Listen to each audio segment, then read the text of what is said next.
Hey guys, welcome to Unit 2 Target 1D. Now there might be a little bit confusion in the next video because Mr. Bridges thought his was 1D, but his is really 1E. This is the official, real 1D. And what we're going to be doing here is solving our absolute value equations. Now, absolute value is something we've already been familiar with, but let's do a little review here to make sure that we actually remember what we have learned about absolute value. So, let's recall that absolute value is the distance a number is away from 0, right?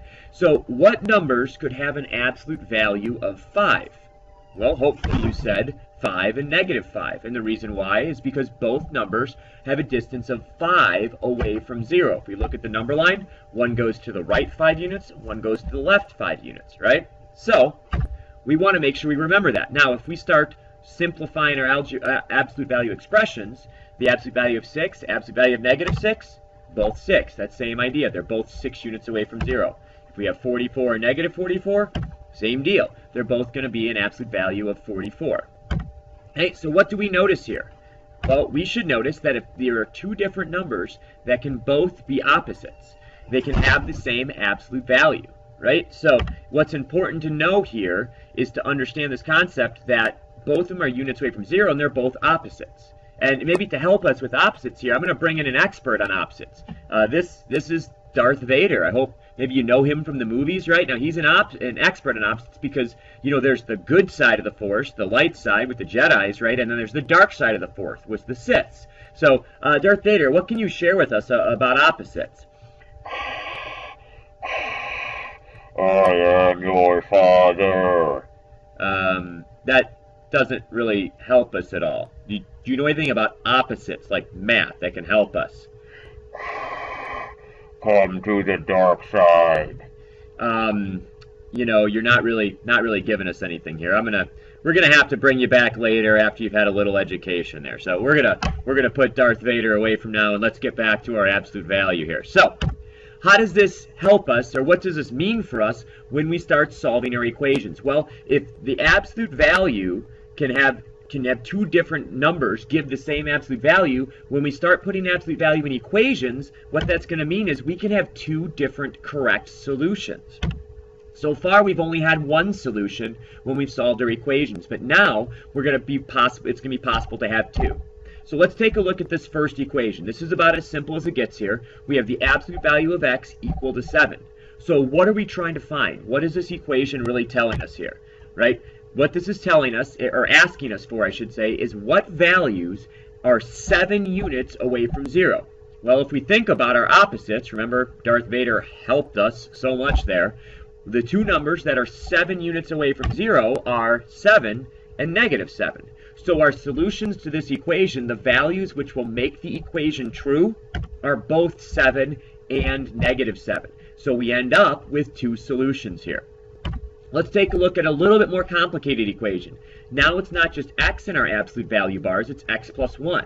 But the same concept is going to apply here, right? We still have to find two solutions because x plus 1 can be 5 units away from 0 in two different directions.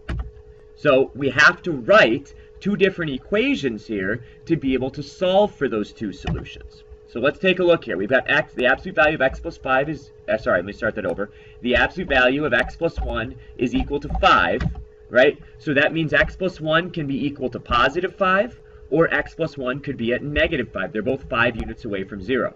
Then when we solve each of those individually, we're going to end up with x equals 4 and x equals -6, right? Okay, so now that we've done a couple of these together, I want you to try these two on your own. So go ahead, pause the video, and try these on your own, starting now. Welcome back. Let's see how we did. We can see for both of these equations, we needed to essentially unpack two equations to have x minus 3 equals 14 and x minus 3 equals -14. On the second one, we had to have 2x minus 7 equals 9, or 2x minus 7 equals -9. And then we can solve both of them. Notice for both of these equations, we had two solutions. So now that we've kind of hit up the basics, let's look at some equations that are a little more complicated. What do we see as a difference between the equation we have right here and the ones we've already solved? Well, hopefully you notice that there is a 3 outside the absolute value bars, right? The absolute value expression of 5x plus 8 is not alone on its side of the equation. So what we need to do here is, before we can start splitting this into two equations using our absolute value, we have to make sure that the absolute value bars are alone. This is 3 times the absolute value bars. Remember, it's a multiplication hiding out in between the 3 and the absolute value bars, which means, sorry about that. The Darth Vader was apparently using the Force to mess with my PowerPoint. What that means then is we need to divide both sides by 3 to get the absolute value bars alone. So you can see below there we're dividing 3, the 3's cancel, and we're left with the absolute value of 5x plus 8 is equal to 7. Now we can solve this just as we would the problems before. 5x plus 8 is equal to 7, and 5x plus 8 is equal to negative 7. Let's take a look at this equation. What looks different about this equation as compared to the ones we've already solved? Well, hopefully we noticed that the 10 on the other side of the equal sign is negative, right? So we have the absolute value of something equal to a negative number. It did it again. I don't understand why it's doing that, guys. I apologize.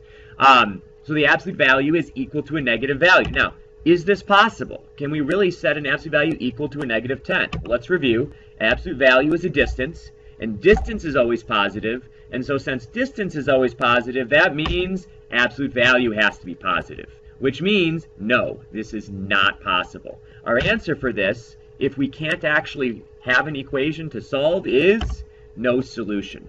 There is not a single number in all of existence that could make this equation true. There's nothing that could make the left-hand side equal negative 10. Okay, so now that we've looked at some more complex equations in dealing with absolute value, let's go ahead and try some of these on our own here. Go ahead and pause the video, give them a shot, starting now. Welcome back. Darth Vader is back, and he's attempting to use the Force to choke me out, but we all know that was just a movie, Darth. That's not going to work. Alright, so he went away sad. Hopefully he'll have a good cry and work it out. But let's check our answers. So, take a look. Did you get these for your solution here? 66, negative 40, negative 6 and 10, 30 or 20, and the last one, when we divide both sides by negative 2, we're going to end up with a negative 6 on the other side, which means it's no solution. Well, hopefully now we are experts on absolute value equations. If we're not, please, please, please make sure you write down those questions and bring them to class.